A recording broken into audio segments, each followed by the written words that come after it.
Hello बच्चों, कैसे हैं आप सब। आशा करती हूँ कि आप स्वस्थ होंगे, मस्त होंगे और अपनी पढ़ाई में व्यस्त होंगे। आपकी इसी पढ़ाई को आगे बढ़ाते हुए आज हम पढ़ने जा रहे हैं एक नया चैप्टर, एक नया अध्याय, जिसका शीर्षक है झांसी की रानी। तो बच्चों, आप सभी ने झांसी की रानी के बारे में सुना ही होगा। कौन थी झांसी की रानी? महारानी लक्ष्मीबाई। तो यहाँ पर उनकी वीरता के बारे में और उनके शौर्य के विषय में जानकारी दी गई है। तो आइए इस कविता को शुरू करते हैं और आप लोग भी ध्यान से सुनिएगा। सिंहासन हिल उठे राजवंशों ने भ्रुकुटी तानी थी, बूढ़े भारत में भी आई फिर से नई जवानी थी। चमक उठी सन 57 में वह तलवार पुरानी थी, बुंदेले हर बोलों के मुख हमने सुनी कहानी थी। तो क्या कह रही है कवित्री? कवित्री कह रही हैं कि सिंहासन हिल गए थे और जितने भी राजवंश थे उन्होंने क्या कर लिया था? अपनी भ्रुकुटी तानी थी, यानी कि अपनी भौहों को तान लिया था और ऐसा लग रहा था जैसे कि हमारे बूढ़े भारत में फिर से नई जवानी आ गई हो। आपको पता है कि सन 1857 में हमारे देश का प्रथम स्वतंत्रता संग्राम हुआ था। तो उसी समय रानी लक्ष्मीबाई की उस युद्ध में बहुत ही महत्वपूर्ण भूमिका थी। तो वे कहती हैं कि चमक उठी सन 57 में वह तलवार पुरानी थी, बुंदेले हर बोलों के मुंह हमने सुनी कहानी थी। तो जो भी बुंदेलखंड के रहने वाले निवासी हैं, वहाँ उनके मुंह से हमने क्या कहानी सुनी थी कि चमक उठी सन 57 में वह तलवार पुरानी थी। तो ऐसी तलवार जो महारानी लक्ष्मीबाई ने उठाई थी उस समय अंग्रेजों के खिलाफ युद्ध करने के लिए। गुमी हुई आज़ादी की कीमत सबने पहचानी थी, दूर फिरंगी को करने की सबने मन में ठानी थी। तो बच्चों, हम क्या हो गए थे? अंग्रेजों के गुलाम हो गए थे।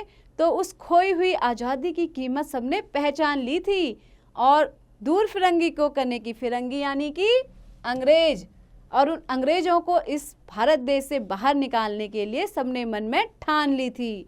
खूब लड़ी मर्दानी वह तो झांसी वाली रानी थी, बुंदेले हर बोलों के मुंह हमने सुनी कहानी थी।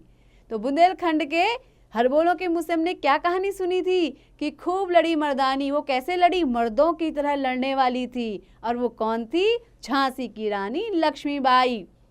कानपुर के नाना की मुंह बोली बहन छबीली थी, लक्ष्मीबाई नाम पिता की वह संतान अकेली थी। अब वो जो कानपुर के नाना थे ना, उनकी वो मुंह बोली बहन थी, वे उसको छबीली कहते थे और उनका नाम वैसे लक्ष्मीबाई था और अपने पिता की वो केवल एकमात्र संतान थी। और ये सारी कहानी कौन बता रहे हैं? बुंदेलखंड के हर बोले, उनके मुंह से ही हमने ये सारी वीरता की कहानी सुनी है कि वो जो मर्दानी थी, झांसी वाली रानी, अंग्रेजों से भिड़ गई थी। बरछी ढाल कृपाण कटारी उसकी यही सहेली थी, वीर शिवाजी की गाथाएं उसको याद जवानी थी, बुंदेले हर बोलों के मुंह हमने सुनी कहानी थी, खूब लड़ी मर्दानी वह तो झांसी वाली रानी थी। तो वो क्या कहते हैं? आपकी सहेलियां होती हैं ना, लेकिन लक्ष्मीबाई की सहेली कौन थी?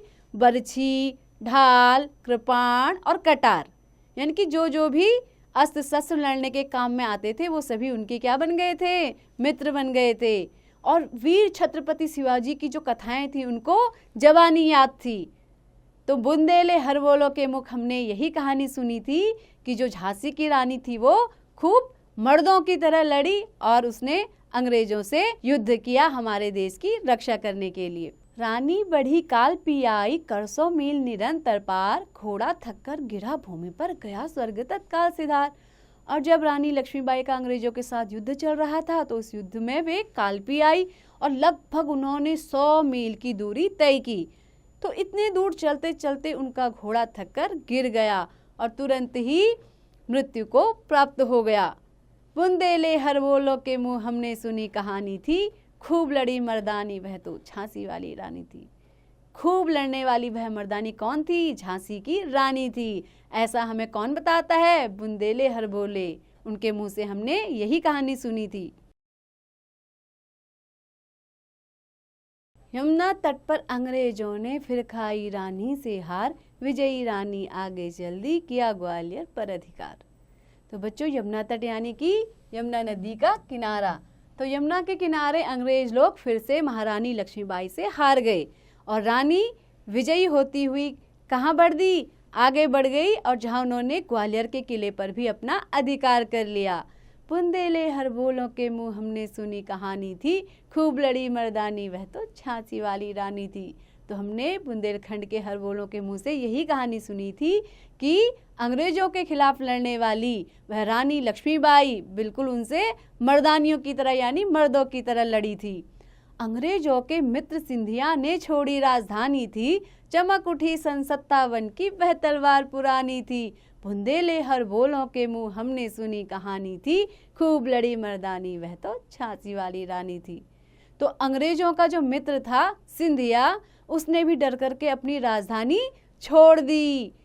चमक उठी सन 57 की वह तलवार पुरानी थी। तो 1857 में चमकने वाली वह तलवार पुरानी थी। तो हमने बुंदेलखंड के हरबोलों के मुख से यही कहानी सुनी थी कि महारानी लक्ष्मीबाई अंग्रेजों से खूब लड़ भिड़ गई थी। और कैसे लड़ भिड़ गई थी, बिल्कुल मर्दानियों की तरह, बिल्कुल मर्दों की तरह। बच्चों, कैसी लगी आपको ये कविता? वीर रस से भरी हुई यह कविता लिखी थी सुभद्रा कुमारी चौहान ने। तो बच्चों, आशा करती हूँ कविता आपको पसंद आई होगी। तो ऐसे ही पढ़ते रहिए, आगे बढ़ते रहिए, और हाँ, इसका अभ्यास भी जरूर कीजिए।